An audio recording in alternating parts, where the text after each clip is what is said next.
மாதா தொலைக்காட்சி அன்பர்களே, இறந்த நம்பிக்கையாளர்களின் ஆன்மாக்கள் இறைவனிலே நித்திய இளைப்பாற்றி அடைய நமது மாதா தொலைக்காட்சியோடு இணைந்து ஒரே குடும்பமாக மன்றாடுவோம். ஹாரி ஜோஸ்பின் 31ஆம் மாதம் நினைவஞ்சலி.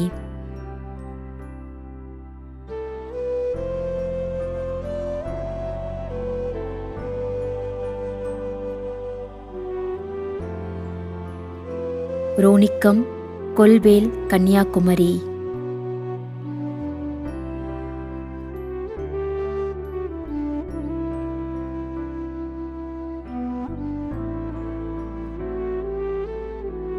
திருமதி அருள்மேரி.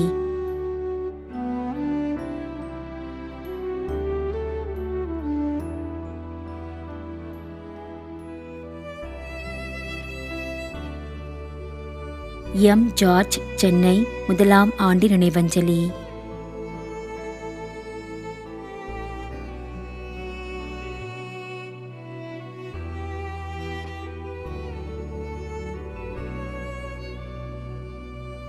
வைடி டேவிட், காணிக்கை மேரி.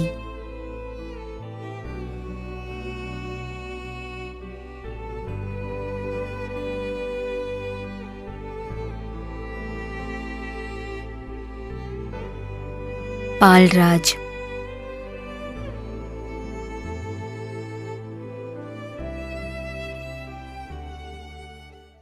மேலும் யாரும் நினையாத நம்பிக்கையாளர்களின் ஆன்மாக்களுக்காகவும் மன்றாடுவோம். தந்தை, மகன், தூய ஆவியாரின் பெயராலே ஆமென். ஆண்டவருடைய பெயராலே நமக்கு உதவியுண்டு. விண்ணையும் மண்ணையும் படைத்தவர் அவரே. திருவெளிப்பாட்டு நூலிலிருந்து வாசகம். அதிகாரம் 14, இறை வார்த்தை 13. விண்ணகத்திலிருந்து ஒரு குரலை கேட்டேன். இது முதல் ஆண்டவரோடு இணைந்த நிலையில் இறப்போர் பேறு பெற்றோர் என எழுது என்று அது ஒலித்தது. அதற்கு தூய ஆவியார், ஆம், அவர்கள் தங்கள் உழைப்பிலிருந்து ஓய்வு பெறுவார்கள், ஏனெனில் அவர்களின் செயல்கள் அவர்களை பின்தொடரும் என்று கூறினார். ஆண்டவரின் அருள்வாக்கு. இறைவனுக்கு நன்றி.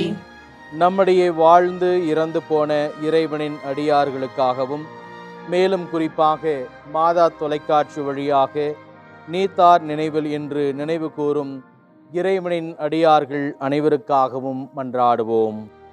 விண்ணுலகில் இருக்கின்ற எங்கள் தந்தையே, உமது பெயர் தூயது என போற்ற பெறுக. உமது ஆட்சி வருக. உமது திருவுளம் விண்ணுலகில் நிறைவேறுவது போல மண்ணுலகிலும் நிறைவேறுக. எங்கள் அன்றாட உணவை இன்று எங்களுக்கு தாரும். எங்களுக்கு எதிராக குற்றம் செய்வோரை நாங்கள் மன்னிப்பது போல எங்கள் குற்றங்களை மன்னியும். எங்களை சோதனைக்கு உட்படுத்தாதேயும், தீமையிலிருந்து எங்களை விடுவித்தருளும். ஆமென். மன்றாடுவோமாக. இறைவா, இரக்கம் காட்டுவதும் மன்னிப்பு அளிப்பதும் உமது இயல்பு. ஆகையால் உமது திருவடிகளுக்கு வந்துள்ள இன்று நாங்கள் நினைவுகூரும் ஆன்மாக்கள் மீது இரக்கம் கொண்டு அவர்களுடைய குடும்பத்தார் மற்றும் மாதா தொலைக்காட்சி குடும்பம் செலுத்தும் ஜெபங்களை ஏற்று அவர்களது குற்றங்களையும் அவற்றுக்குரிய தண்டனையையும் மன்னித்து அமைதியையும் முடிவில்லா வாழ்வையும் தந்திடுமாறு எங்கள் ஆண்டவராகிய கிறிஸ்து வழியாக உம்மை மன்றாடுகிறோம். ஆமென். நிலையான இளைப்பாறுதலை ஆண்டவரே இவர்களுக்கு அளித்தருளும். முடிவில்லாத ஒளி இவர்கள் மேல் ஒளிர்வதாக. இறந்த நம்பிக்கையாளர்களின் ஆன்மாக்கள் இறைவனின் இரக்கத்தினால் அமைதியில் இளைப்பாறுவனவாக. ஆமென்.